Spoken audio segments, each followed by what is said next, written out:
Discord. Belum ya? Mudah-mudahan sudah. Yang terakhir adalah sosiologi bersifat non-etis. Sosiologi ini bukan seperti ilmu PKN gitu. Nanti kan saya juga ngajar PKN. Tapi kalau PKN kita Google Zoom meetingnya minggu depan ya. PKN itu kan bersifat normatif gitu. Jadi apa yang ini harus apa yang dilakukan oleh masyarakat, manusia itu harus mendekati yang ke arah kebenaran gitu, kebaikan gitu. Tapi kalau sosiologi itu nggak menilai seperti itu. Mau itu buruk, kayak ada penelitian tentang wanita pekerja komersial gitu.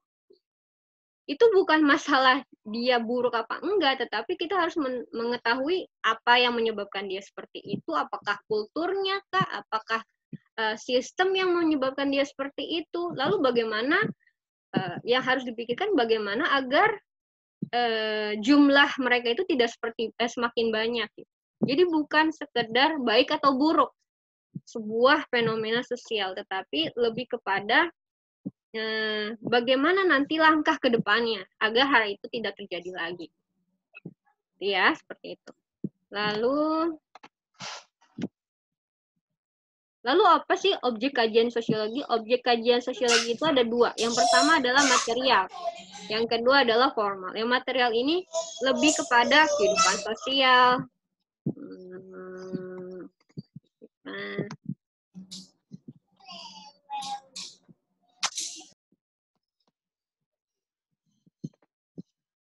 Kalau material ini lebih kepada gejala. Gejalanya itu misalkan tawuran, pencurian, terus apa lagi, kenakalan remaja, bolos sekolah, bullying, apa ya? Kalau misalkan di tingkat yang level yang orang dewasa, apa tuh namanya? Suap, korupsi. Itu gejala-gejala sosial yang ada di masyarakat. Yang terjadi melalui proses hubungan antar manusia yang mempengaruhi kesatuan hidup manusia itu sendiri. Jadi yang terjadi karena adanya kontak manusia satu dengan manusia yang lainnya. Itu objek materialnya. Tapi kalau objek formalnya lebih kepada yang disebutkan oleh Aristoteles, yaitu manusia itu makhluk sosial atau zoon politikon. Zoon politikon ya. Tapi kalau tulisannya zoon politikon.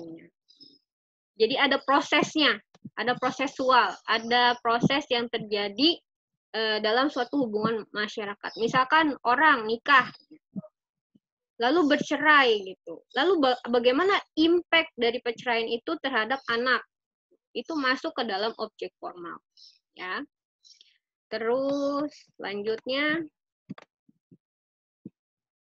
orientasi sosiologi ini ada keluarga, kelangsungan hidup, individu, keluarga, masyarakat, lalu adanya pertukaran informasi kebudayaan antara masyarakat yang satu dengan masyarakat yang lain. Misalkan dengan adanya perkembangan teknologi, ini nanti mati ya, 2 menit lagi karena 30 menit dia. Nanti tinggal masuk lagi di link yang sama. Kalau nggak nanti saya buatin lagi. Mana tadi? Misalkan karena sekarang pandemi gitu ya. Pandemi lalu ada banyak diadakan Zoom meeting atau webinar.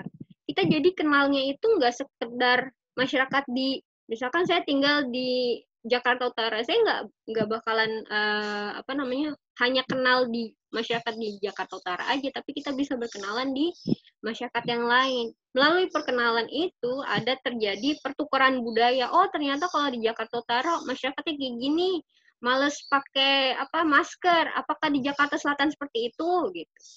Jakarta Utara misalkan masyarakatnya biarpun udah tahu pandemi tapi tetap aja nongkrong di luar gitu. Apakah masyarakat Jakarta Selatan seperti itu?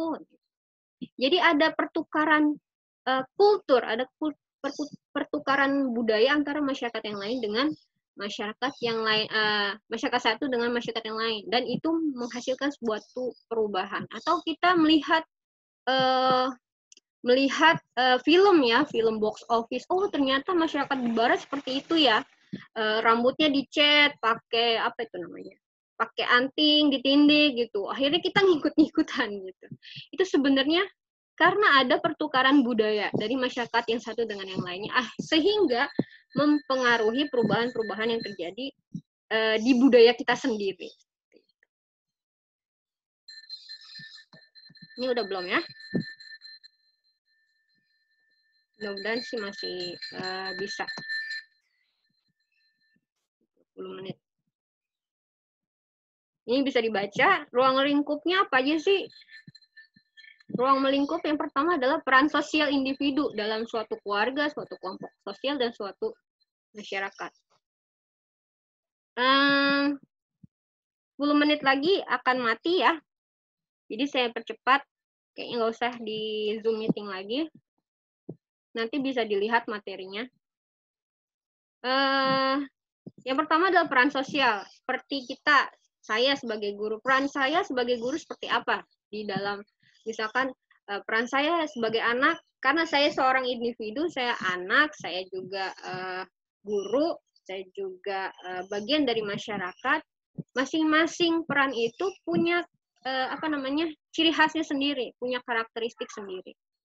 Lalu ada lagi nilai-nilai atau norma sosial. Ini mengenai nilai nilai-nilai ketuhanan, susila, sopan santun, nilai-nilai sosial gitu ya.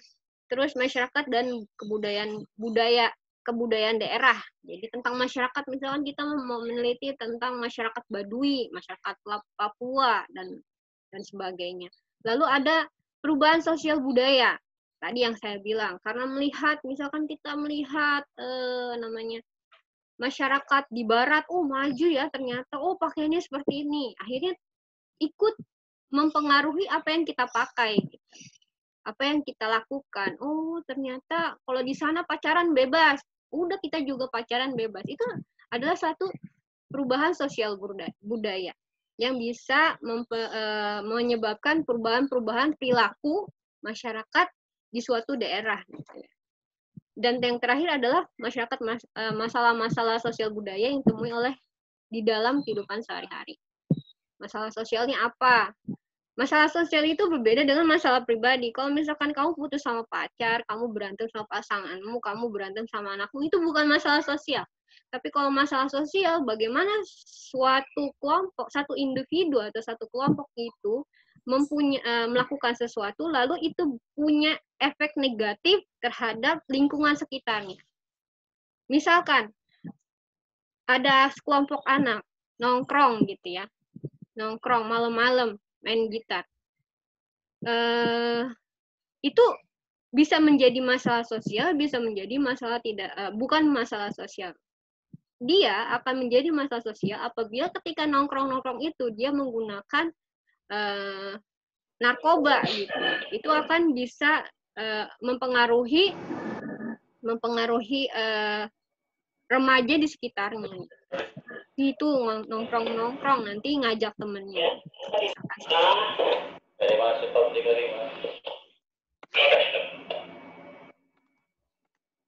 Lihat ya. Selanjutnya, ini pokok kajian tadi sudah saya jelaskan ya. Pokok kajian yang Emil Durkheim tadi mengenai fakta sosial. Jadi seseorang itu kayak anak itu bisa menjadi perilakunya buruk, bisa menjadi perilakunya baik. Itu tergantung orang tua sebagai agen sosialisasi yang pertama. Bagaimana peran orang tua mendidik anak gitu. Misalkan anaknya terlalu dididik, ya udahlah terserah kamu melakukan apa aja gitu. Terlalu egaliter, akhirnya anaknya terjelambab kepada misalkan kenakalan remaja, suka bolos, terus narkoba. Itu faktor sosial. Tapi ada juga misalkan orang tua yang terlalu kaku gitu, terlalu otoriter. Anak nggak boleh ini, anak nggak boleh itu. Akhirnya anaknya itu cenderung introvert. Tapi ketika marah dia menjadi-jadi. Gitu. Ini juga fakta sosial lebih tergantung lebih kepada bagaimana peran orang tua dalam mendidik anak. Itu merupakan salah satu fakta sosial. Dan fakta sosial ini berada di luar individu, jadi eksternal. Bukan karena individunya itu jahat, bukan karena individunya itu nakal, tetapi faktor lingkungan yang mempengaruhi dia seperti itu. Itu menurut sosiologi. Terus kalau menurut Karl Marx, sosiologi ini banyak mengkaji tentang konflik sosial, terutama yang tadi saya jelaskan tentang bourgeois, orang kaya, orang yang punya modal, orang yang punya alat produksi dengan proletar ya, proletar atau masyarakat miskin atau buruh atau orang-orang yang tidak punya alat produksi. Lalu Max Weber mengkaji mengenai rasionalitas atau tindakan sosial. Mill ini dia sosiologi itu harus bisa dihayalkan gitu ya. Namanya beyond sociology imagination. Jadi sosiologi ini kira-kira arahnya bakalan kemana? Misalkan seorang anak, kenapa dia pendiam? Itu kita bisa membayangkan sebab-sebabnya sebenarnya. Apakah mungkin dibully sama teman-temannya? Apakah dia orang tuanya terlalu diktator? Apakah gitu. Jadi bisa bayang-bayang di awang-awang, tetapi harus menurut dengan teori yang ada. Dan yang terakhir adalah Peter Berger, ini sosiologi mengkaji realitas sosial. Pun kita harus ngayal, tetapi harus melihat terhadap realitas yang terjadi pada anak itu sendiri. Tadi contohnya, anak itu pendiam. Realitasnya apa? Yang terjadi sebenarnya apa? Nah, fungsi sosiologi sebenarnya buat apa sih? Yang pertama untuk penelitian sosial.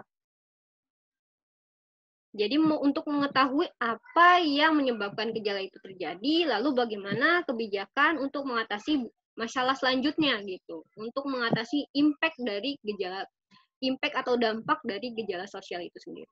Lalu membantu perencanaan sosial. Ini yang tadi saya sudah bilang.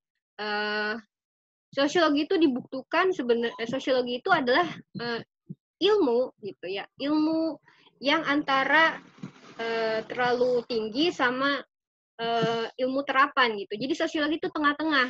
Nah, kalau misalkan ilmu tingginya itu adalah filsafat, sosiologi di tengah, lalu yang terakhir adalah ilmu pemerintahan misalkan kalau buat perencanaan sosial. Jadi membuat kebijakan-kebijakan kayak ini masyarakat lagi COVID gitu ya. Apa kebijakan yang harus bisa dilakukan oleh pemerintah? Ya, misalkan menggelontorkan dana, bantuan sosial, dan lain sebagainya. Lalu yang terakhir adalah sosiologi dalam pembangunan sosial. Setelah jadi kebijakan, lalu masyarakat itu seharusnya seperti apa? Apakah ada perubahan dalam budayanya, atau perubahan dalam struktur sosialnya, atau perubahan dalam proses sosial atau interaksi antar masyarakatnya. Mungkin itu aja. Saya mohon maaf saya ngebut banget ini karena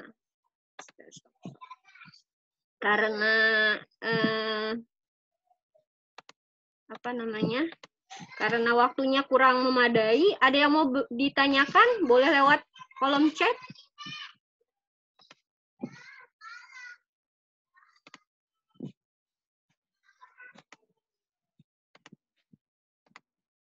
Ada yang mau ditanyakan? Silakan boleh lewat kolom chat. Iya. Apa Sugeng? Dinyalain dulu atau di chat boleh. Pak Sugeng mana?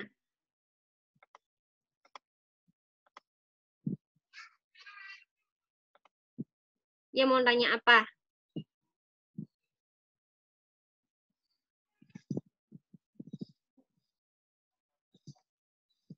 Oh ya, oke, sip. Bentar. Saya foto dulu ya. Saya foto dulu, coba dinyalakan semua nyalakan semua videonya. Sebentar lagi kita bakalan selesai. Nggak bisa download ya ini ya. Enggak. Ya, silakan dinyalakan videonya. Kita mau foto dulu buat bukti. Jangan lupa nanti isi namanya, isi chatnya ya. Isi absennya ya. Oke, 1, udah? Nggak apa-apa. 1, 2, 3. Oke, makasih. Sampai ketemu minggu depan ya. Silakan dikerjakan. Soal latihan nanti saya share di grup WhatsApp. Oke ya. Assalamualaikum warahmatullahi wabarakatuh. Iya, waalaikumsalam. Waalaikumsalam warahmatullahi wabarakatuh.